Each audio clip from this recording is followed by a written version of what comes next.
У нас есть звонок из Крыма. Давайте примем. Алло. Алло. Selam aleyküm. Алейкум селям. Мераба. Selam aleyküm. Алейкум селям. Buyurunuz. Dinleyimiz sizi. Bu sizге Крымдан. Здравствуйте. Вот, знаете, в 1721 году Петр I объявил Россию. Так что через 300 лет, вот подходит время, в 21 году 300 лет, и Россия закончится. Аллах сметите. Воду давать не надо в Крым. Воды хватает всем здесь, народу. Мы не умираем от жажды. Наши родители с голодовок, в холодных землянках выжили. Ничего, мы и это перетерпим.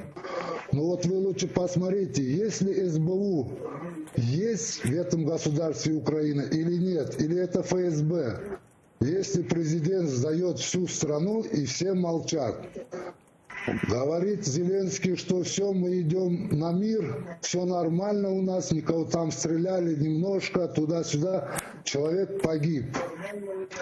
А СБУ смотрит, или это ФСБ, непонятно ничего. Как это можно так сливать уже все государство? А все телеканалы что смотрели? Ничего смотреть уже нечего.